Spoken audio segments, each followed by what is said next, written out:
The Australian. Australia's. We need people coming to Australia. And young people are leaving this place. With a majority of them going to Australia. Bhutan not recovering as fast as many parts of Asia. Youth unemployment at 29%. Over 50,000 Bhutanese live abroad, around 90% live in these three countries. 25,000 in Australia, 14,000 in India and 4,000 in Kuwait. According to Foreign Ministry, 44,000 people were below age of 30. This means majority of people leaving country were Bhutanese youths. In recent years, Australia has become top destination for Bhutanese. On average, they spend nearly 3.5 million to study in Australia. Despite spending so much money, students are not happy. They are not getting jobs, difficulty finding place to live, tight immigration laws, high cost of living. But some students have positive story. They complete their studies, get good jobs, apply for PR, buy properties. That's two different stories. One is positive, other negative. Youths are aware of these risks and still choose to go abroad. So why are they going abroad despite financial hurdles and all the challenges? Is it worth spending nearly 3.5 million to study in Australia? To understand this, let's look at today's situation. Bhutan's population is over 787,000. Almost 41% are young people. Compare that to Japan, only 14.6% are young people and 30% are aging population. It's a good thing Bhutan has more young people because they are considered most productive in the society and for economy. But here's one problem. More young people means more job seekers with higher education. RCSC Royal Civil Service Commission conducts civil service exams annually for government jobs. It is one of the biggest employer in the country and preferred choice for many. But RCSC recruits less than 1,000 graduates a year. Rest who are unable to get government jobs must find private jobs. Only 10 to 20% of young people get proper jobs in government and private sectors. Almost 80% are left without jobs, so they have no choice but to go abroad to study or work. If you are wondering why they can't start their own business, there is another problem. Getting permits, financial capital and registering with authorities are huge challenges. Look at this report from the World Bank. Bhutan is ranked 20 for having highest lending interest rate in the world with 14%. Not a great country to get your loans. Also, Bhutan ranked 89 out of 190 countries in the ease of doing business. Other factors like location, skilled staffs and market demand is not great either. So starting a business is highly risky. Another reason, admission to colleges and universities after completion of high school is extremely competitive. Only 20% of students are admitted to government colleges based on their rankings. This figure hasn't changed over decades now. Number of students have increased year on year, but intake of students in colleges have remained stagnant. This is the main reason why Bhutanese youths go abroad to pursue higher education. According to Ministry of Foreign Affairs, 50% of Bhutanese going abroad came from these four districts: Trashigang, Mongar, Samchi and Sarpang. Bhutan's economic activities has largely been concentrated on the west, leaving other districts without economic prospects. Youths from other districts all dream of going abroad. Australia has always ranked top for international students' preferred country of study. It has the highest percentage of international students, 31.3%, higher than any other country. Students prefer Australia because of education quality, course options, natural environment and high standard of living. And if students choose to work, they can work part-time to offset living cost. Everything looks perfect, right? But it's not. Australia is facing several significant challenges. Young Australians and low-income workers are skipping meals as cost of living pressures continue to bite right across the country. Cost of living is at all-time high. Cost of essential goods such as housing, utilities, petrol and groceries have doubled since last year. Many young Australians have found themselves homeless due to financial difficulties. People are rummaging through garbage bins to find food.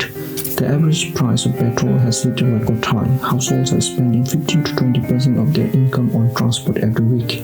Australia is already in a cost of living crisis and RBA has hiked interest rate 13 times since 2022 to reduce inflation.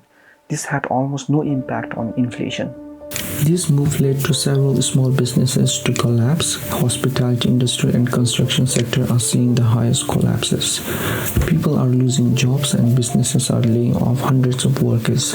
More than 1,100 Australian businesses that went into administration last month, a significant rise since the middle of last year and the most in a month since 2015. Australia has made several changes to its visa rules for international students. Increased financial capacity for student visa to $29,700. Initial requirement has also changed. The length of post-study work visa has been reduced to 2 years and maximum eligible age is 35 years. Holders of visitor and temporary graduate visas can no longer apply for a student visa while in Australia. The new visa rule is a huge blow to international students and many are looking beyond Australia. Government is also planning to cap international student number. Why? According to Education Minister, to strengthen the integrity and quality of international education. FYI, international students provide $48 billion to Australia's economy and employ 200,000 workers. That's a massive contribution from international students, if you ask me.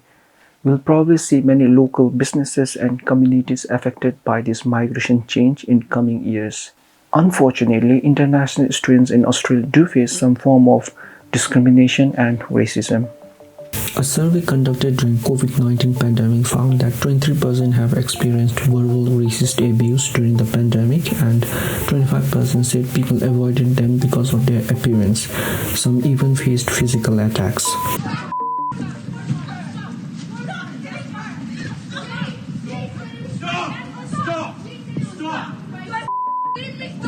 International students are still facing challenges in employment and housing because of their race or color of their skin.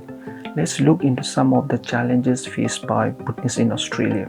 There's a huge difference between Bhutan and Australia in terms of legal, healthcare and educational systems.